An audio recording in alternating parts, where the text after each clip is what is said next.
যখন আমি থাকবো না তখন তোরা কি করবি।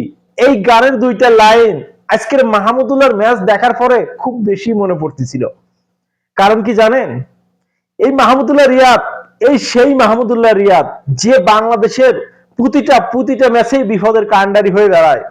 আজও আজও এই মাহমুদুল্লাহ রিয়াদ না থাকলে বাংলাদেশ হয়তো টি-20 বিশ্বকাপের প্রথম রাউন্ডের ম্যাচটা শ্রীলঙ্কার বিরুদ্ধে জিততে পারতো না।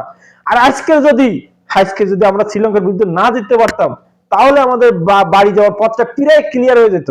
তাই আজকের মাহমুদুল্লাহ যে ছোট্ট একটা ইনিংস খেললেন না, এটা ছিল অতুলনীয়, অসাধারণ। মাহমুদুল্লাহর যতটা প্রশংসা আমরা করব, ততটা কম হয়ে যাবে মাহমুদুল্লাহর জন্য।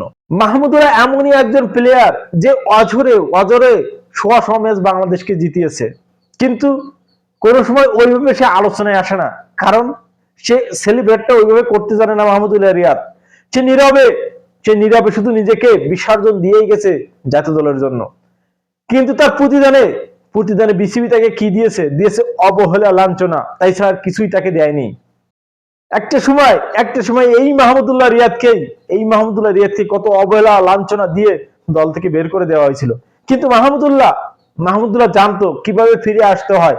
সেটা মাহমুদুল্লাহ দেখেই কিন্তু শিখতে হবে। মাহমুদুল্লাহ রিয়াদ এই বিপিএল খেলেই কিন্তু আবারও বিসিবির মাথায় ঠনক লড়িয়ে দিয়েছে যে কিভাবে ইনিংস খেলে মাহমুদুল্লাহ রিয়াদ 40 বছর বয়সেও 100 মিটারে ছক্কা মারতেছে। কি বড় বড় ছক্কা মারতেছে মাহমুদুল্লাহ রিয়াদ। আজকের দেখুন, দলের প্রয়োজন ছিল লাস্টে, মনে করেন 12 বলে 11 রান, তখনই মাহমুদুল্লাহ রিয়াদ ছক্কা মারলো। আর সেই ছক্কাতেই মনে করেন হাজারো কোটি কোটি দর্শকের মনে একটু নিঃশ্বাস আসলো। শুধু বাংলাদেশের দর্শকদেরই না, বাংলাদেশের দলের প্লেয়ারদের ভিতরেও নিঃশ্বাস যেন ফিরে আসলো। আরে একটা ভরসা ছিল, মাহমুদুল্লাহ যখন ক্রিজে আছে অবশ্যই সে ম্যাচ জিতেবে, যদি সে আউট না হয়ে যায় দুর্ভাগ্যবশত। কারণ এইটুকু বিশ্বাস আমাদের ছিল।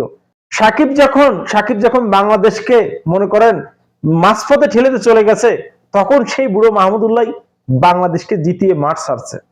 কংগ্রেচুলেশন মাহমুদুল্লাহ রিয়াদ, তুমি বিউটি মাহমুদুল্লাহ রিয়াদ। তোমার প্রশংসা করার ভাষা হয়তো আমার জানা নাই, তবে যতদিন ক্রিকেট আছে, যতদিন বেঁচে আছি, তোমার ফ্যানও আমি আছি। কিন্তু তুমি যখন থাকবে না মাহমুদুল্লাহ রিয়াদ, তখন হয়তো তুমি এই বিশ্বকাপে তোমার শেষ বিশ্বকাপ, তোমাকে আর হয়তো আমরা চাইলে তোমাকে পরের বিশ্বকাপে দেখতে পাবো না। যখন তুমি থাকবে না, তোমার জায়গায় তোমার এই হালটা কে ধরবে মাহমুদুল্লাহ রিয়াদ? বাংলাদেশে আছে কি আজ পর্যন্ত তৈরি করতে পারছে তোমার মতন কোনো ফিনিশার? পারে নাই। বাংলাদেশের প্লেয়াররা এমনই যে বিপদের দিন, যেদিন খুব জরুরি দরকার, সেই দিন কিন্তু তারা তাড়াতাড়ি আউটে প্যাভিলিয়নে যায়। মাহমুদুল্লাহর সাথে আরেক হার্ড হিটার ব্যাটসম্যান তৌহিদ হৃদয়, হাসেরাঙ্গা 3টে বলে পর 3 ছক্কা মেরে কিন্তু বাংলাদেশের জয়ের সম্ভাবনাটা কিন্তু একেবারে উজ্জ্বল করে ফেলছিল। কিন্তু সেই নিশ্চিত জয়টাও কিন্তু বাংলাদেশ হারতে বসছিল। কারণ মিডল অর্ডারে রিশাদ হোসেনের ব্যর্থতা, সাকিব আল হাসানের ব্যর্থতা, তাসকিন আহমেদের ব্যর্থতা, এদের ব্যর্থতার কারণে কিন্তু বাংলাদেশ হারতে বসেছিল। কিন্তু মাহমুদুল্লাহ রিয়াদ তখনও যে ক্রিজে ছিল, তাই গল্পটা তো বাকিই ছিল। শেষ গল্পটা, কাহিনীটা মাহমুদুল্লাহ রিয়াদই লিখেন। তো ধন্যবাদ মাহমুদুল্লাহ রিয়াদ ভাই, এমন একটা জয় বাংলাদেশকে এনে নেওয়ার জন্য।